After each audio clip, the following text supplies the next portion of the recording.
Hi hello welcome to my channel. இன்றைக்கி நம்ம சேனலில் வந்துட்டு ஒரு சூப்பர் ரெசிபி பார்க்குறோம். Non veg dish mutton vindaloo. இது எப்படின்னு பார்த்தீங்கன்னா நார்த் இந்தியன் டிஷ்ஷு. ஆனால் இது நம்ம வீட்டில் எப்படி பண்ணால் எவ்வளோ ஈஸியாக பண்ண முடியும், நம்ம ரெசிபி நம்மளோட இன்க்ரீடியன்ஸை வச்சு எப்படி குக் பண்ணலாங்கிறத நம்ம பார்க்க போகிறோம் இந்த வீடியோவில். ஸோ மறக்காமல் இந்த வீடியோ ஃபுல்லாக பாருங்கள். ஸோ இந்த வீடியோ பிடிச்சிருந்துச்சுன்னா லைக் பண்ணுங்கள், உங்கள் ஃப்ரெண்ட்ஸுங்களுக்கு ஷேர் பண்ணுங்கள். மறக்காமல் நீங்கள் ஃபஸ்ட்டு சப்ஸ்கிரைப் பண்ணுங்கள். ஓகே, கூடவே இருக்க பெல் ஐக்கனை கிளிக் பண்ணுங்கள். அடுத்து நம்ம லேட்டஸ்ட்டாக போகிற வீடியோ எல்லாமே உங்களுக்கு உடனே வந்து சேரும். வாங்க வீடியோக்குள்ளே போகலாம். இப்போ நான் ஒரு பாத்திரம் எடுத்து வச்சு நம்ம வந்துட்டு பார்த்திங்கன்னா 2 குழிக்கரண்டி ஆயில் ஊற்றிருக்கேன்.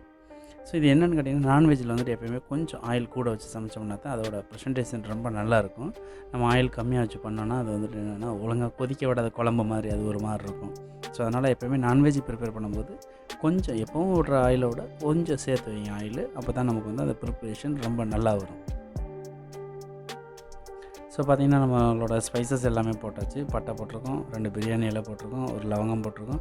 ஸோ அதோடு வந்துட்டு 2 ஏலக்காய், ஒரே ஒரு ஸ்டார் ஃப்ளவர் போட்டிருக்கோம். ஸோ ஏலக்காய் வந்து கம்பல்சரி வெடித்தா தான் நல்லாயிருக்கும். நம்ம அதுக்காக தான் அதை போடுறது. ஸோ அதை வந்து நல்லா வெடித்ததுக்கப்புறம் வந்துட்டு பார்த்திங்கன்னா நம்ம வந்துட்டு கட் பண்ணி வச்சுருக்க கருவேப்பிலையும் 2 வரமிளகாய் காம்பு கிள்ளி எடுத்து வச்சுருக்கோம். ஸோ அந்த வரமிளகாய் 2 கிள்ளி அதையும் அதில் போட்டிருக்கு. ஸோ அது கொஞ்சம் ஃப்ரை ஆகிடுச்சு. ஸோ இந்த பொசிஷனில் நம்ம வந்துட்டு என்ன பண்ணலாம்னா ஆனியன் சாப் பண்ணி வச்சுருக்க வெங்காயத்தை கொஞ்சம் சேர்த்துக்குவோம். ஸோ இந்த வெங்காயம் வந்து பார்த்திங்கன்னா கொஞ்சம் நல்லா ஃப்ரை ஆகணுங்க.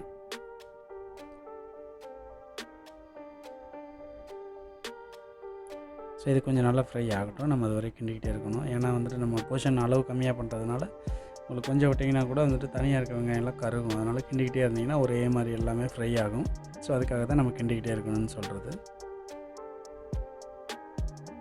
எப்போயுமே வெங்காயம் வந்துட்டு பச்சையாக இருந்துச்சுன்னா ப்ரிப்ரேஷன் உங்களுக்கு ஃபினிஷிங் வராது. அதனால் வந்துட்டு மேக்ஸிமம் ஒரு 60 to 80% குக் ஆனதுக்கப்புறம் தான் நம்ம மற்றதெல்லாம் போடணும். அதுக்கு முன்னாடி ஆட் பண்ணோன்னா அது ஒரு மாதிரி உங்களுக்கு அந்த ஃபினிஷிங் ப்ரெசன்டேஷன் நல்லா இருக்காது. இது செம்ம டேஸ்ட்டாக இருக்குங்க. இது கூட மட்டனு, உருளைக்கிழங்கு இது எல்லாம் மிக்ஸ் பண்ணி சமைச்சிருக்கோம் இந்த ரெசிபியில்.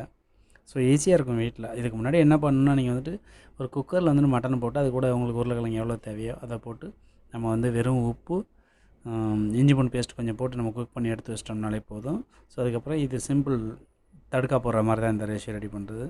ஸோ இப்போ நம்ம பார்த்திங்கன்னா இதில் வெங்காயம் வதங்கிருச்சு, இஞ்சி பூண்டு பேஸ்ட் ஆட் பண்ணியாச்சு. இந்த பொசிஷன் வரும்போது நம்ம ஒரே ஒரு தக்காளி மட்டும் இதில் சேர்த்துக்குவோம். ஸோ நீங்களும் இந்த வீடியோ பார்த்துட்டு இதேபடி அப்படியே நீங்கள் ப்ரிப்பேர் பண்ணிங்கன்னா உங்களுக்கு ரொம்ப ஈஸியாக இருக்கும்னு நான் நினைக்கிறேன்.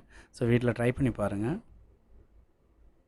நம்ம தக்காளி போட்டாச்சு. ஸோ தக்காளி போட்டதுக்கப்புறம் என்னென்னு கேட்டிங்கன்னா மசாலா போடணும். ஸோ நல்லா கொஞ்சம் லைட்டாக அந்த தக்காளி கொஞ்சம் வதங்கினதுக்கப்புறம் போட்டோம்னா நல்லாயிருக்கும்.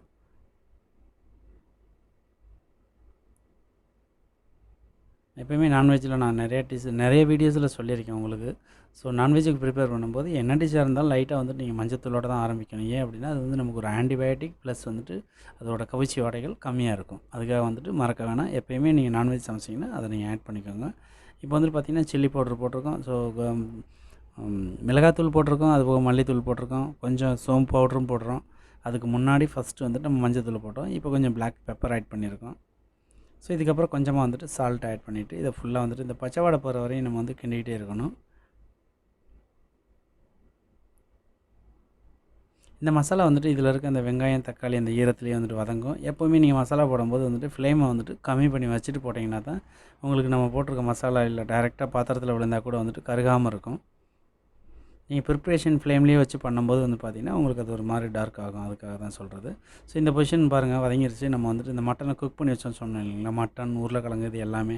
ஸோ அந்த மட்டன் பாயில் பண்ண ஸ்டாக் வாட்டரோடு நமக்கு எவ்வளோ கிரேவி தேவையோ அதோடு சேர்த்து இப்போ நான் அதில் ஆட் பண்ணியிருக்கேன். நம்ம போட்டிருக்க மசாலாவுக்கு தகுந்த மாதிரி தண்ணி, அதிலே அந்த வேக வச்ச தண்ணி தான் நான் ஊற்றிருக்கேன்.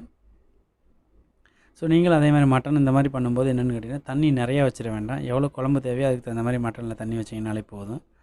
ஸோ இப்போ பார்த்தீங்கனாலே உங்களுக்கு தெரியும் நம்ம ஒரு 5 மினிட்ஸ் அதை மூடி வச்சு குக் பண்ணோம். இப்போ எவ்வளோ டைட் ஆகிடுச்சு. ஸோ உங்களுக்கு கலர் பார்த்தீங்கனாலே தெரியும் அது எவ்வளோ டேஸ்ட்டாக இருக்குன்னு சொல்லிட்டு செம்மையாக இருந்துச்சு. நான் வந்து இது கூட வந்துட்டு 3 பீஸ் சப்பாத்தி வச்சு சாப்பிட்டேன். ஸோ நீங்களும் இதை வந்து வீட்டில் ட்ரை பண்ணி பார்த்துட்டு ஸோ இது கூட சப்பாத்தி, ரைஸு, ஸோ வந்துட்டு பரோட்டா இது எல்லாமே வச்சு காம்பினேஷன் தான். இது எது வேணாலும் சாப்பிட்லாம் இது கூட. ஸோ அந்தளவுக்கு செமி சாலிடாக தான் இந்த கிரேவி இருக்குது. ஸோ வீட்டில் ட்ரை பண்ணி பார்த்துட்டு உங்களோட ஃபீட்பேக் என்னங்கிறத என்னோட கமெண்ட் செக்ஷனில் கமெண்ட் பண்ணுங்கள். ஸோ இந்த வீடியோ பிடிச்சிருந்துச்சின்னா இந்த வீடியோக்கு ஒரு லைக் பண்ணுங்கள், நம்ம சேனலை சப்ஸ்கிரைப் பண்ணுங்கள், கூட இருக்க பெல் ஐக்கானை கிளிக் பண்ணிக்கோங்க. அதில் ஆளுங்கிற நோட்டிஃபிகேஷனை மறக்காமல் கொடுங்க. அப்போ தான் நம்ம நெக்ஸ்ட்டு போடுற வீடியோ வந்து உங்களுக்கு உடனே வந்து சேரும். ஸோ இந்த வீடியோ வந்துட்டு உங்களோட ஃபேமிலி சர்க்கிள், ஃப்ரெண்ட்ஸ் சர்க்கிளுக்கு ஷேர் பண்ணுங்கள். ஸோ அவங்களும் சாப்பிட்டு பார்த்துட்டு சமைச்சு பார்த்துட்டு சாப்பிட்டுட்டு என்ஜாய் பண்ணட்டும். தேங்க்யூ ஃபார் வாட்சிங். ஸோ நெக்ஸ்ட்டு இதே மாதிரி இன்னொரு நல்ல ரெசிபியோடு வந்துட்டு நான் உங்களை மீண்டும் சந்திக்கிறேன். நன்றி, வணக்கம். நம்ம சேனலுக்கு சப்ஸ்கிரைப் பண்ணியிருக்க அனைவருக்கும் ஸோ இந்த சேனலின் சார்பாக நன்றியை தெரிவிச்சுக்கிறேன். ஸோ மறக்காமல் நம்மளோட சேனலை ஃபாலோ பண்ணுங்கள். நிறைய இந்த மாதிரி north Indian dishes, Indian dishes, south Indian dishes, so sweet ஐட்டம்ஸ்லாம் நிறைய வந்துக்கிட்டே இருக்குது. உங்களுக்கு எதாவது ரெசிபி தேவைன்னா நம்மளோட சேனலில் பார்த்துட்ருக்க வீடியோ கீழே மறக்காமல் கமெண்ட் பண்ணுங்கள். என்ன ரெசிபி உங்களுக்கு தேவை, இல்லை உங்களுக்கு என்ன பிடிக்கும், என்ன வேணுங்கிறத கமெண்ட் பண்ணிங்கன்னா ஸோ அதை நெக்ஸ்ட்டு நான் அதை ஒரு வீடியோவாக எடுத்து மேக் பண்ணி போடுறதுக்கு நான் கண்டிப்பாக முயற்சி பண்ணுவேன். தேங்க்யூ ஃபார் வாட்சிங். பாய். நன்றி, வணக்கம்.